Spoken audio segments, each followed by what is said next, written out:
esta iglesia de Gejit, Tulimule Kande Julali, Kande Mawali, Kande Julali, Gaish, still busy Mawidon, Gaish, Mawidan, and Abo Onomon and Ni Machuino, Gaish, and the other guy, Canada, Machuino, Tam, with your guy, Tammy, still a modia, got Kichuar, with Gaish, close one, Tangibo Onomodasman, Tangibo Onomok to that Negamo. Well, which is support on the Villa Avenue. I thank Creator for getting us together, and also thanking the Creator that we are able to give all the information straight across Canada without having anybody exposed to any sickness like the COVID that's going on now. We thank the Creator for everything that's going on with the program and dealing with the people.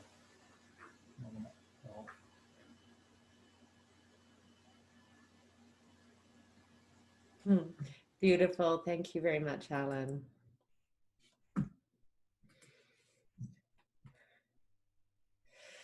So to get started, I think it's important that we cover off who is the Aboriginal Firefighters Association and how they fit in with the National Indigenous Fire Safety Council project. So AFAC, the Aboriginal Firefighters Association of Canada, was established in 1991 by a group of Indigenous firefighters, and it's a united body of regional Indigenous emergency and fire service organizations from across Canada. AFAC is committed to raising awareness to the fire and life safety challenges in Indigenous communities and improving the outcomes. They work with national, regional, and local organizations, both Indigenous and non-Indigenous, and with individual communities to bring about change. The National Indigenous Fire Safety Council project, or the NIFSC, is really the culmination of many, many years of hard work by AFAC to get meaningful backing from the government so that they can create an organization that then allows communities to determine their own fire and life safety outcomes. And you can see there some of AFAC's key priorities.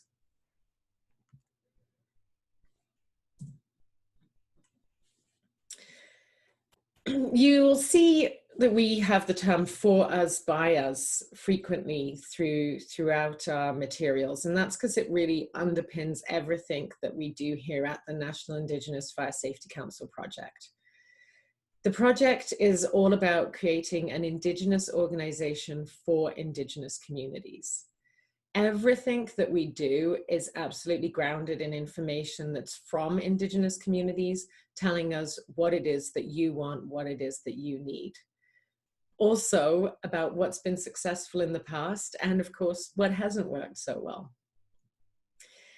So some of the specific ways that the National Indigenous Fire Safety Council project is supporting communities is by helping communities to understand how having fire and life safety standards is beneficial, and then providing training to actually achieve, monitor, and maintain those standards.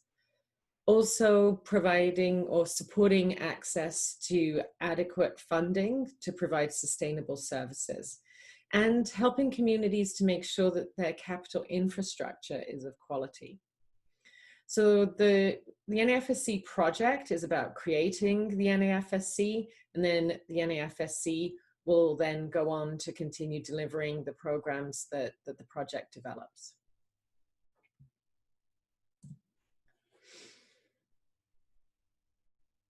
When we talk about Indigenous communities, we're talking about all Indigenous peoples in Canada, First Nations, Inuit, and Métis, regardless of where they reside.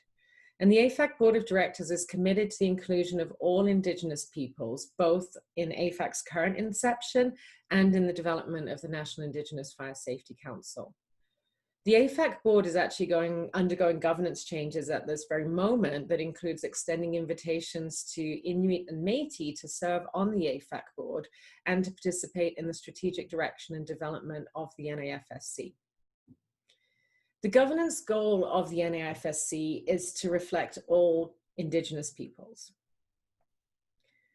Now, because of the limitations of federal policy, we're currently only able to deliver programs and services on reserve, and we're working with the government to remove these barriers. However, all of the programs that we are developing and that we will develop are all intended for use by any Indigenous communities in Canada. So they are deliberately designed so anyone can pick them up and use them. And if you're interested in how that works, you can just reach out to us and we can help support you in accessing that information. That's right. Just letting someone else in. Welcome. Oh, now because I've clicked off that. There we go. Too much technology happening. So, as I said, the project always has been and always will be driven by community needs. It's designed by Indigenous communities for Indigenous communities. Back in, from October 2018 to November 2019, we ran engagement sessions. And from that, we got information, well, we provided information on the project and we received information and we gathered input about what communities need and want. We listened to communities so that we could better understand the challenges and the gaps across the country. And so you can see here, this diagram shows how the flow of work will always be driven by community needs at the top that will inform the design, and then we will test, we'll take feedback, and we'll improve. So as we develop our programs, we're out there actually testing them in communities and then incorporating that feedback back into improving the programs and continuing to deliver. And that's intended to be the case throughout the life of all of our programs. Communities are going to evolve, and the situation is going to evolve, and we will always incorporate feedback and be responsive to needs. One of the things that we heard loudly throughout all of the engagement sessions was that action is needed, and that we needed to really address the multitude of fire and life safety issues in Indigenous communities. Excuse me. And one of the key ways of doing that is through fire prevention and public education programs, which we're currently rolling out.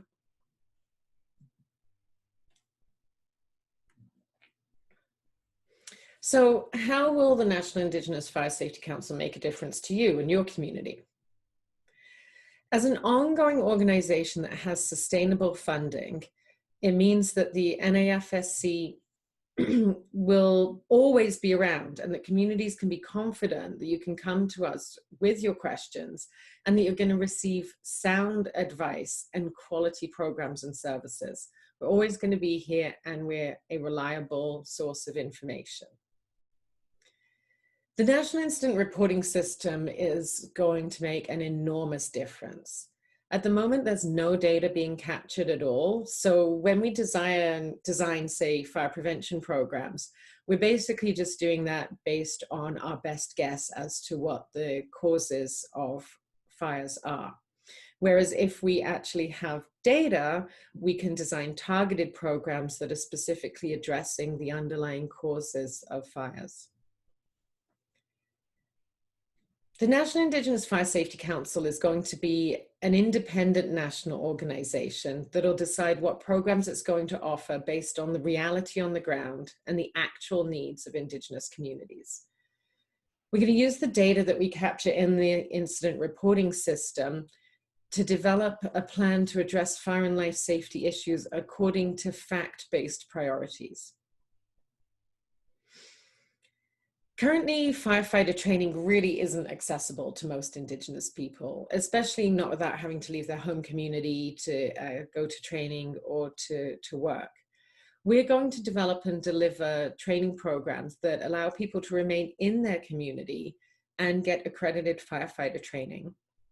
And we're also going to be creating flexible working arrangements that meet the needs of the incredibly diverse Indigenous communities across the country, finding ways to allow people to have meaningful careers and stay in their community, serving their community. Obviously, there are currently fire and life safety programs, but they're really designed for urban populations. We're creating programs and services that are appropriate for Indigenous communities, both from a geographic and from a cultural perspective.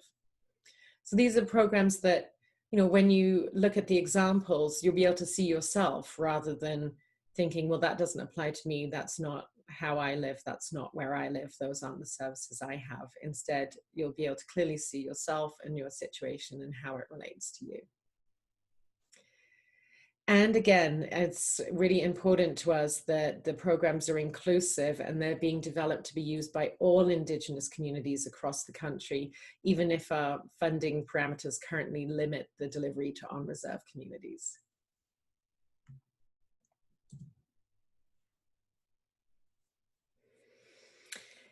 It's a fact that Indigenous communities across Canada are experiencing an unacceptable number of fire-related injuries and deaths. There's a 2008 report by the Canadian Mortgage and Housing Corporation, CMHC, and it's found that Indigenous peoples in Canada are 10 times more likely to die in a fire and 2.5 times more likely to be affected by property loss per capita. Now, if you've had anything to do with this project, you've heard us using the same statistic over and over. And if you're wondering why, it's because that is the only statistic that there is. Because there's no data collection, there is no other information. And it's unacceptable and shocking that we don't even have a baseline and information on what is actually happening out there. There is no National Fire Protection Act that mandates fire safety standards or enforcement. There's no mandated enforcement of occupational health and safety. There's no national coordination of Indigenous fire service standards, of programs, or even of minimal level of service standards. Each Indigenous Services Canada ISC region can provide the programs or fund regional services at their discretion. So support in each region will vary depending on how that region wants to provide funding. There's no fire incident reporting, and data collection that was taking place was based on formula funding, based on capital asset funding rather than fire loss reporting. So it was from a perspective of the capital assets, not gathering information on the fire losses. Fire service funding and fire protection is based solely on a suppression approach. And it uses formula funding, which is flexible funding, meaning that communities aren't required to utilize fire protection funding for fire protection. Housing and capital infrastructure isn't subject to national building inspection process, and the liability for the build is actually placed on the community, not the builder, whereas off reserve, the liability is on the builder. And capital projects are required to be built to national code, but it's based on policy and there's no established inspection process. By taking a national level approach to fire and life safety, the NIFSC is a response to this gap in the fire protection standards. And by addressing these issues collectively and collaboratively on a national scale, we can start to coordinate fire service standards, programs, and services in Indigenous communities and bring about meaningful change.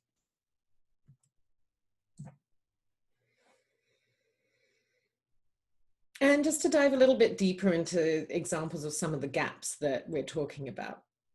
So Indigenous fire services assume responsibility for fire departments and for community safety, but they're doing that with limited training and experience and have no national standards. Because of inadequate funding, there's a lack of expertise and a lack of training, which hinders the adoption of any fire service equipment standards. With the exception of on-reserve communities, all other jurisdictions, so that's provinces, territories, and federal jurisdictions like airports, military bases, seaports, they all have established building and fire codes.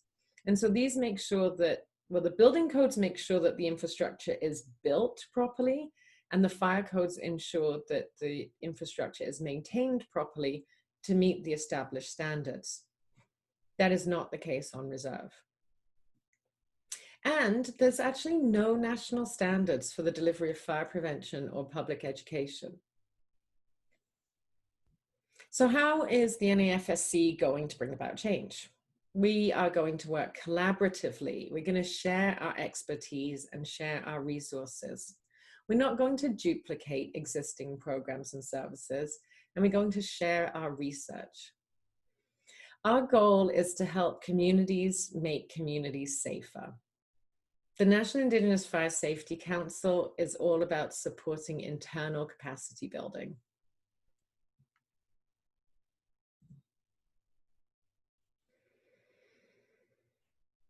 So governance and corporate development is the activities and steps that will build the organization and make sure that the project is supported by Indigenous peoples and organizations.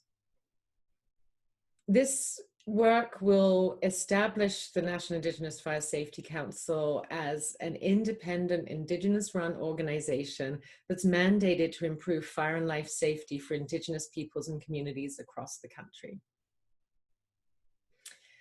We have a solid research program, that allows for program development and delivery that's based on evidence.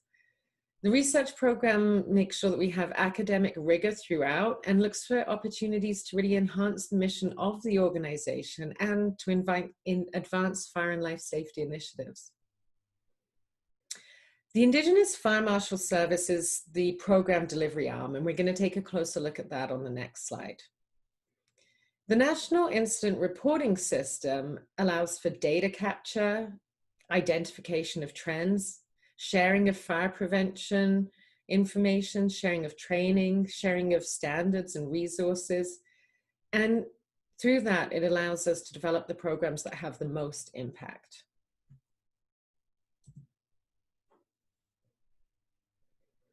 Where did the name Indigenous Fire Marshal Service come from? Well, the role of a fire marshal is well understood, and it relates to what's being delivered by this arm of the project. We work with communities to identify and meet individual needs, to develop and test culturally appropriate programs, and that includes in things like fire prevention, education, home safety, train the trainer programs, also governance training, fire department administration, and also leadership training. The Indigenous Fire Marshal Service will deliver programs in both English and French, and in 3 different formats, although the requirements of each program delivery or each program may dictate the delivery formats available. So not all programs will necessarily be suitable for all 3 delivery methods. And our program development is guided by the National Advisory Committee and by the Technical Advisory Committee.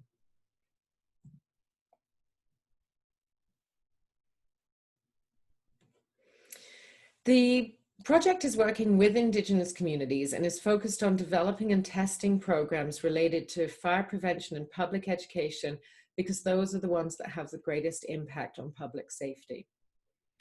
When you see the list of program areas, you'll always see them listed in this order, and that's very deliberate because that is the order in which they have the greatest impact on saving lives. Community safety education programs have the most impact. They focus on specific fire safety issues, and they're designed to increase awareness. These are programs that address specific areas like cooking and heating, and are programs that are designed for everyone in the community, for youth, for elders, and everyone in between. And examples of some of these kind of programs are things like the Youth Fire Set Intervention, Getting to Know Fire, Learn Not to Burn, those kind of things. Next, we have the fire service governance programs, and these are designed to support community decision makers and leaders to develop policies and bylaws, communication plans, fire emergency plans. There's sort of things as well to help community leaders to identify fire and life safety issues and find ways to reduce and mitigate those risks. So some of the programs that we have in that area are community fire safety assessment, community risk reduction plan, and we also have risk mitigation analysis services. Community infrastructure and engineering support programs help communities to design and plan fire-related infrastructure. And that includes things like water systems and hydrants. They identify what individual communities need and then put appropriate people and resources in place to design and build the appropriate and necessary infrastructure. So examples of some of those programs are the fire protection research services, plans examination services, and also plans examination training. Our fire department management programs provide support for fire chiefs and fire officers at the administrative level. So helping them to create policies, guidelines, planning training, planning the acquisition of apparatus and equipment. And some of those programs that we have are the fire department assessment, fire officer training, and policy and operational guidelines support. The fire inspection services look at fire-related risks in communities and assist community leaders with minimizing these risks. And they can also help with building and equipment inspections. So those are things like fire code inspection services, fire extinguisher inspection, and also fire extinguisher maintenance services. Investigations programs provide communities with support for fire investigations and data collection. And these programs include training non-investigators as well as accredited training. So that's things like fire investigation services to examine cause and origin. And then that also supports then the collection of fire reporting data, fire investigator training, and fire scene preservation training. Finally, fire department operations looks at the training, equipment repairs, maintenance, education, basically everything around supporting firefighters and responders actually at the incident response level. And some of those programs are things like accredited firefighter training using NFPA standards and fire prevention program training.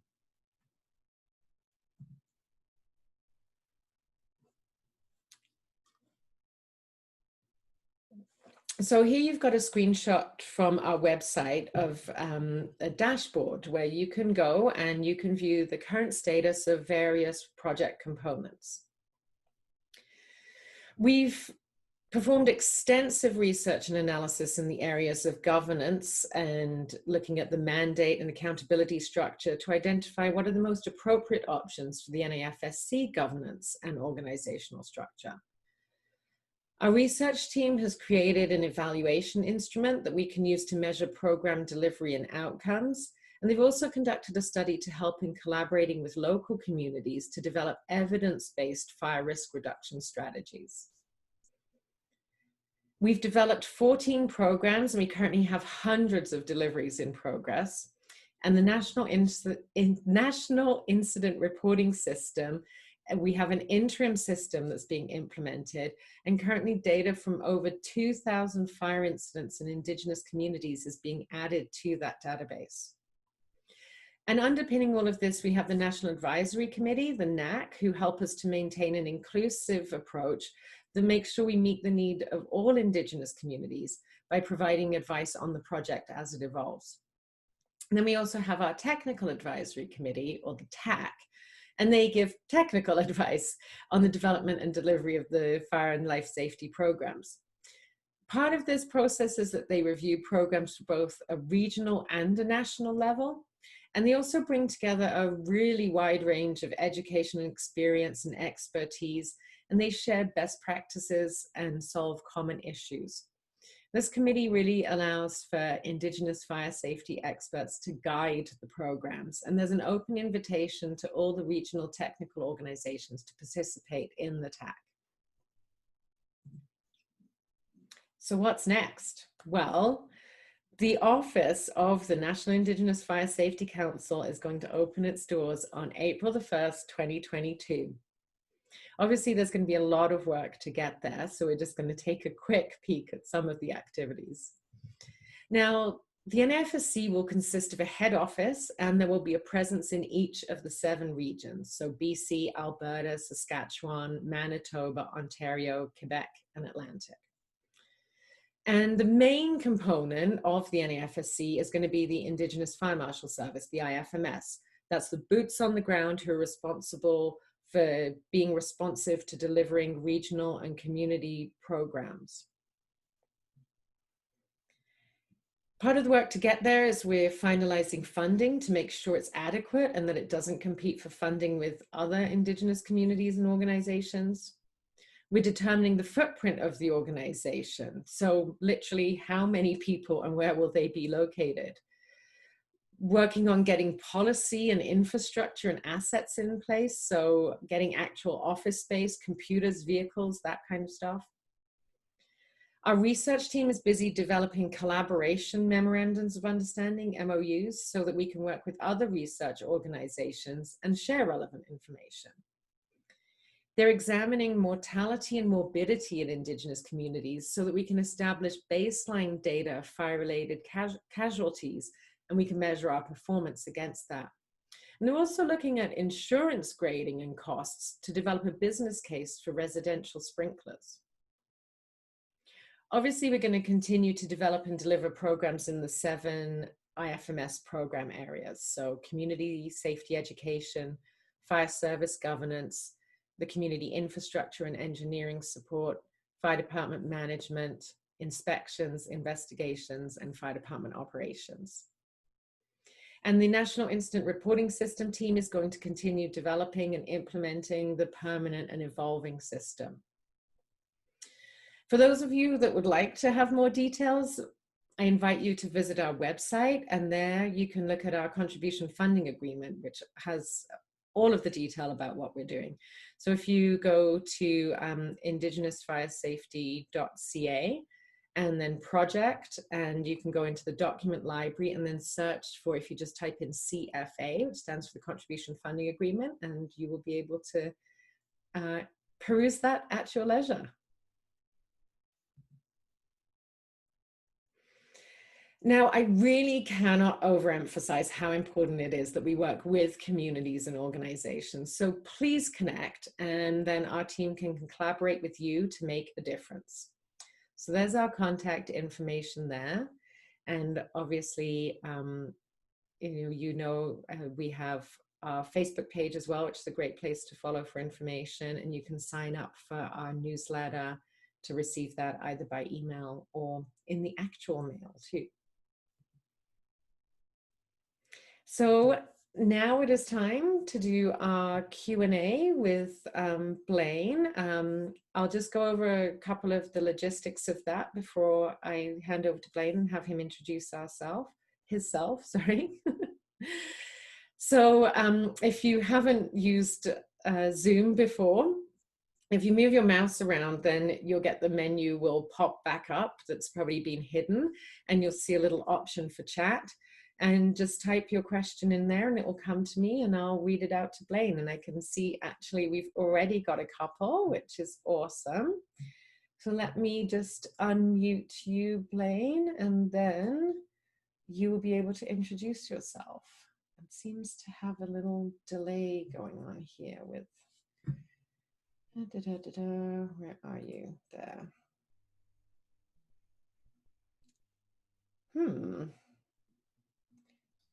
There we go. I was like, oh no, what am I going to do? I'm going to have to answer all the questions. Good afternoon and good evening for those on the Atlantic. My name is Blaine Wiggins. I'm the Executive Director for the Aboriginal Firefighters Association of Canada. Speaking to you from traditional Hacksaw territory near Williams Lake, BC. Happy to have you here. Happy to have questions. The purpose of these conversations was not only to give you an update, but give the opportunity for ongoing engagement and discussion around what we're doing and ensure that we are truly collaborating in the real moment, which is now. So this is the first of hopefully regular sessions. The ones moving forward obviously is because it's our first time we're giving a comprehensive overview. The ones moving forward will be more succinct. This is what we've done since we've spoken last, and this is where we're at in the project. But anyway, I'm happy to get into the questions and focus on what you want to talk about. All right, so I'll just go in the order that I've received them. So the first question asks, is there a plan to include wildland as well as structural firefighting? Yes. Actually, before I answer that question, just a small clarification. The CFA was noted as a contribution funding agreement. It's actually a comprehensive funding agreement. I know our friends at NIFSC, I like the details, and so did they. So we like to get on the same page here. Sorry, Monty. So yes, it's a good question. It came up in our session yesterday from Alberta. So immediately, our plan is not to get into wildfire, but we do have wildfire as a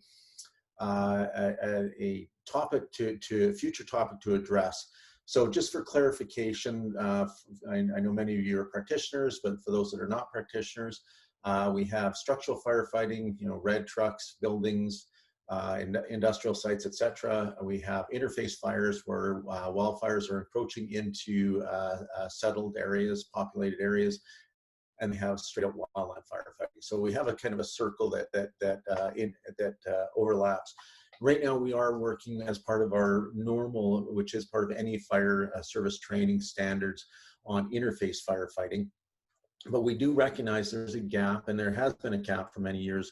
And we saw that here in BC, especially here in Williams Lake specifically, with the gap of wildland First Nations firefighting teams being basically invited to the party. So it is certainly on our list. There is certainly an overlap there with emergency management, and we want to be cognitive of not straying too far from our focus, which is fire service. And also not straying too far from a focus on structural fire service. So, but one of the things that we will be looking at down the road is training and the ability to work with the national bodies, NIFSC, who coordinates national firefighting, so we can ensure that First Nations wildfire teams are registered. And one of the big advantage I think that we will have is, especially if we can do the national coordination, is moving firefighting teams. So if we've got one part of the country that is wet and soaked, and another part of the country that's burning up, if we've got First Nations firefighting teams that can aid another First Nations in another part of the country. And the other thing that's really emerging in this is structural protection units, basically sprinkler units. So I think it would be great for us to be working collaboratively with regional fire services, community fire services, develop the SPU type teams that can also then be moved around the country as and where needed, and be trained to the same standards as the CIFC standards, be certified and be available.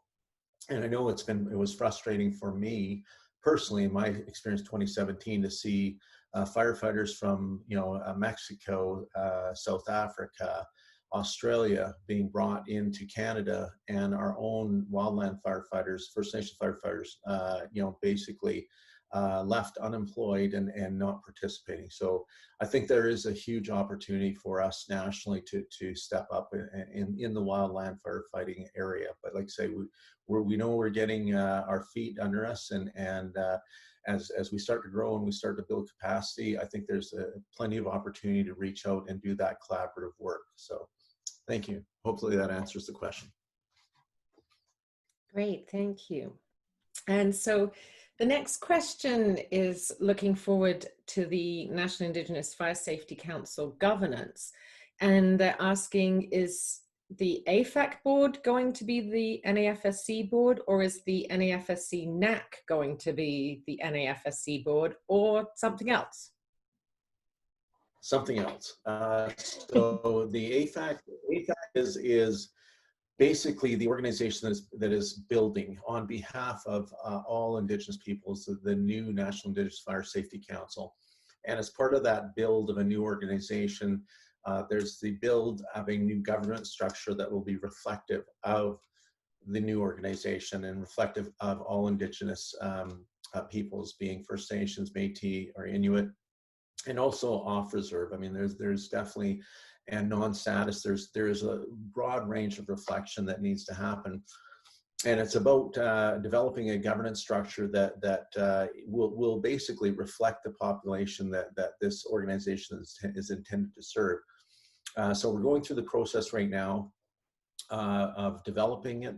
working, and we're just actually about to go through the last phase with our National Advisory Committee, which is made of representations from different NIOs, different organizations, women organizations, youth organizations, trying to get that pan view of what we're doing and get that input from a lot of different lenses. The next step will then be take the proposed structure back to the National Indigenous organizations and have their input and collaboration on it. So again, it will be a new board. So the existing AFAC board, once they turn the lights on, the existing AFAC board, it's one of those kind of egg and chicken things, is we can't turn our lights off, and the AFAC board can't make its final determination on what it is doing. But the AFAC board is committed to the process. So they're basically not, and I've seen nothing from the AFAC board that tells me this is going to happen, where they're proposing that they become the new board. They are truly following the process and building a new governance structure that will be, once it's determined how that will be implemented, i.e. how those initial board memberships will be filled, that will be through a public and very collaborative type process. So it is underway, and I guess from a simplest perspective, it's a governance structure that's reflective of the communities that they're serving, which is, I think, is a very appropriate structure. And just one last clarification. So the National Advisory Committee, one of the strong recommendations that what they are there is just that, to give advice. I often refer to them as our version of the Senate. They're there for sober second thought. And, you know, the board and myself concur that, you know, if they give us advice, we really, really have to have a strong reason why we shouldn't follow it. So one of the biggest things we've been talking about recently, and as articulated, is we have limitations on our funding. The National Advisory Committee recognizes that. And so, again, our goal is to work and remove those barriers to limitations. So, i.e., providing services to Métis communities. But like I say, it's about that dialogue and conversation with the federal government to ensure that you know, the current policies and the limitations that are there, it's about working around those and ensuring that we do it in a right way and a collaborative way. So lots of work to do in that area. But the point I wanted to make is the NAC, we certainly recognize the need to have this sober second thought. So there's a recommendation that the NAC become a permanent standing committee that'll be there to advise the board. So recognizing the governance of an organization is there to set a strategic direction, but there's an opportunity for more in-depth dialogue. And as the NAC said it, you know, give us a place where we can hash out the politics. And then the board can then do its proper governance and let the governance and the strategic work of the board be done there. So it really does make sense to actually have a standing National Advisory Committee and give us different input that it can be more collaborative. So thank you. Great, thank you. So next question asks about what is the process going to be for the physical locations? And this person is saying that their community might be a good fit for hosting a regional office. So how do they get in touch to move that forward? That's actually that's an amazing question, and thanks to whoever asked it. So, so we did a open RFP, and basically all the acquisition, including our contractors and our hiring, goes through an open process. We did an open process for an expression of interest for a head office last year. And so what we're doing right now is, now that we've got that a location and a community that is willing to work with us and be flexible with us, the next step is then actually design what we need. And that's, again, going back to the collaboration process. And we're not just collaborating with communities, we're talking to our regional partners, we're talking to regional ISC, we're talking to ISC at headquarters.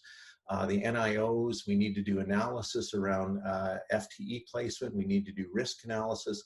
So it's not just a matter of we're just going to say, oh, there's 7 regions, we're going to plunk 7 offices. Is, you know, we need to make some decisions around, you know, do we want to group offices? You know, do we want to have an east, west, central office, or do we need a regional office? And so we're going through that process right now. And what we want to do is make informed decisions and be able to ensure that here's the objective we've set out for putting an office in a region, and make sure that we actually reach those objectives versus just plunking offices in. So what we will do is, when we get to a point, and I'll just use the Atlantic as a really good example, and I think from a very practical perspective, We will most likely, for a number of reasons, geography, limited ability to travel, needing to have resources and expertise in the area. We have a province in the Atlantic that is bilingual also.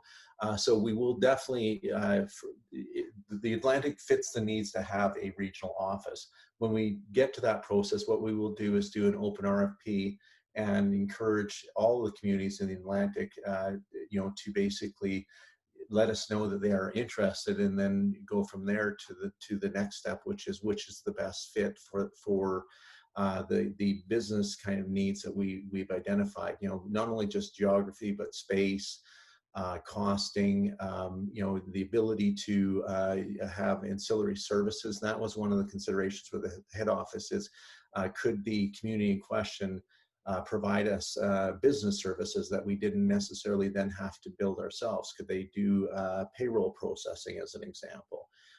Could they do facilities management, so we weren't spending money managing a facility when somebody else, we could contract those services out. So certainly there'll be some considerations there, but the transparency is the most important part. And obviously there's a recognition that when we set up an office in a location, it creates employment opportunities and also creates economic opportunities. And so that's one of the things that we will want to do, is ensure that we're working with First Nations communities, and so that they can maximize the benefit of the services and the economic benefits too. Great, thank you. So this next question asks about the regional organizations. We referred to regional organizations, and they'd like to know, who are the regional organizations and how do you work with them? So there's two types of regional organizations that we have. There's representative organizations and there are delivery service organizations. Just to put it, to kind of a representative organization. I'll just use the Atlantic Fire Chiefs Association. They're not doing deliveries on a regular basis, they're not providing services, but they're there to actually represent. And so that's the relationship that AFAC has with a representative organization. We have the same thing in Quebec, where they do some limited work with deliveries for ISK, but it's not an ongoing funding agreement relationship. And so those organizations actually sit on our board. Then we have an example in BC. BC, Alberta, Saskatchewan, and Ontario have what we call technical services groups. They're organizations that do fire services deliveries, technical deliveries, infrastructure support deliveries. So that's FNES in BC, First Nations Emergency Services, TSAG in Alberta, Technical Services Advisory Group. The Prince Albert Grand Council in Saskatchewan, which does work for the entire province in certain deliveries, fire deliveries, and the Ontario Technical, First Nations Technical Corporation in Ontario. So Ontario is really a unique scenario where we have the Ontario Native Firefighter Society. They sit on our board, but OFNTC, we work directly with them. So we also have the Technical Advisory Committee, and all of the regional organizations that do deliveries are invited to participate and sit on that committee to help us design our programs. The other thing that the TAC does, Technical Advisory Committee, is any research we're doing, we take to that group and we explain the research, so that if there's a nuance that is local to a region they want us to adjust. So let's say we're doing an insurance based research, and the Atlantic wants us to add a question to the research because it's only relevant to the Atlantic, then we can ensure that we do that so we don't miss an opportunity or address a regional nuance. As an example, can you register your fishing boats along with your housing? Is there an opportunity to do that? And oversimplifying it, but just using that as an example. So there's the other thing it's really important for us is to share the work we're doing around deliveries to ensure that we don't purposely duplicate work. And also, if we recognize there's limited funding and the need is just, it's more than any organization can do. So if we're duplicating a service, then that just means another service is not going to get funded.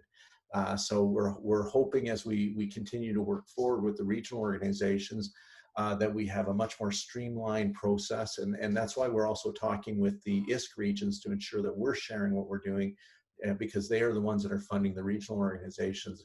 And they can really get into depth to make sure that we're addressing priorities that are seen, from a funder's perspective, from the regional organization's perspective, from the political regional perspective. So it's a lot of work around planning. It's a lot of work around collaboration, and the more information sharing we can do, the better we are. And it amazes me that it wasn't until this project came along that the regional organizations never actually sat down on a call together to even work together, to share information, to share programs, to share services, to share research. So we're already having collateral impacts, positive impacts around getting our expertise out there across the country. So anyway, I know it's just the tip of the iceberg on some of the collaborative work we're doing, but I just wanted to kind of explain that. And the last thing I really wanted to emphasize is that this organization is not meant to be an empire building organization. So if there's a way for us to work collaboratively to put FTEs in the hands of a regional organization instead of us setting up shop across the street, that is an open discussion and an ongoing discussion with our regional partners. So again, we are not dictating. We don't direct the regional organizations. This is really about pooling our resources, pooling our expertise, and serving our communities, and not working in isolation, which we have done for decades. So thank you. Great. So I have one more question in the queue here. So that's just a little heads up to anyone out there that's thinking that you have a question to ask. Please do type it in, because otherwise we will wrap up after this question. And this question looks at employment opportunities. So how can you get to work on this project? Yeah, so we were able to share our website as we were discussing yesterday. So as I said, all of our RFPs, all our employment opportunities are posted. The one thing that we're really excited about is as we move forward, we will be going to be needing to cultivate talent, i.e. that we know that all the talent we're looking for is not going to be trained and hireable and ready to go. But what we will want to do is start bringing young, middle-aged, late career people that have been volunteer firefighters into our organization, and actively training them, mentoring them, so that they will have the skills to be able to successfully become fire service experts. And again, this is more in the area of fire prevention, inspections, investigations, pre-plans examinations, building codes. So we are not afraid to train, and we're not afraid to hire and give opportunities to First Nations. And one of the things that we envision, we recognize that we know we cannot compete with big city fire departments. They have very lucrative unionized contracts. And so we think we're going to have a good problem, which is that we're going to start losing some of our highly trained fire service experts to these big municipalities. But all that means is it creates another training opportunity to bring somebody in who wants to start a career in the fire service. So to us, that's not a bad thing. And when I'm talking to fire chiefs from the big cities, they go, "Isn't that not a smart way to do business?" The reality is I explain to them is that once in our communities, once you finish your career, that's it. You don't go play golf for the rest of your life. You actually come back and you help your communities. So having fire service experts that have spent an entire career in the fire service, and then once they're done that working part, be able to take that expertise back to their communities, absolutely not. Now we're creating generations and generations, and those people will go back to their communities and they'll mentor those local young volunteer firefighters that are serving right now without pay, doing it for the love of protecting their community. So it turns into a cyclical thing. So we're in this and for the long-term investment. Again, our human resources are going to be a big part of this. So right now, like I say, we are recruiting. We're constantly recruiting. This project continues to grow. So delivery people, developers, and again, we encourage anybody, if you're interested in doing development, you don't need to be an expert at developing curriculum or developing programs. You just have to have the passion and the experience. We bring experts in that can actually do the technical, make a spreadsheet look good, all that stuff. But it's just having people that have the knowledge, know the communities, know what the challenges are. That's what we're seeking right now. So if you are interested, or if you know anybody that's interested, absolutely please have them look at our website. Again, it's people are the organization. So the more we can recruit, the better off we're going to be. Wonderful, thank you. So we didn't get any more questions. Thank you to everyone who did ask a question. And for those of you who took the time to join us, I hope that you found this useful. You will be receiving an email inviting you to answer a short survey. And I ask that you please take the time. Genuinely, we will actually be reading all of the feedback. And just like how when we started developing this whole project, we continue to take feedback and information from communities and organizations and build on that to build the programs and services that we're offering. So please take the time to let us know your thoughts and share any ideas, and that will really help us to continue helping others. And I am now going to, oh, sorry, a question just came up asking about, do you have to have a status card to apply for the positions?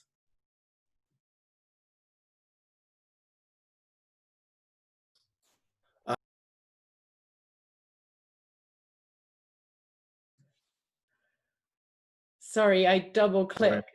Hey, now you're good. Okay. What we're looking for is people who are passionate about this. And again, having the knowledge and awareness of First Nations communities is really important. But again, we are open and want a wide range of expertise. Great, thank you. Okay, so now let's see if I can successfully unmute Alan. I did it this time. So I'll hand back over to Alan and to close the meeting for us.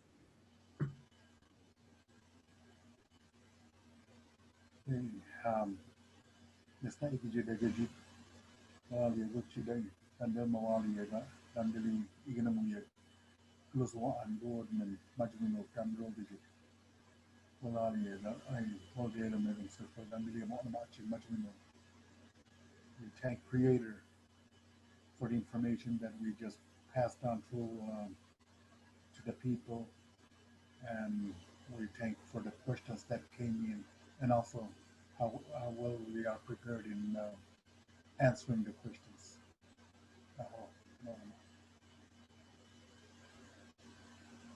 Beautiful. Thank you very much, Alan. And sorry, I just remembered I forgot to say that this meeting was recorded and we will be publishing it on our YouTube channel. So watch out for that and you can watch it again and also watch the other sessions and see if different information came up. So once again, thank you everyone for your time and please stay safe.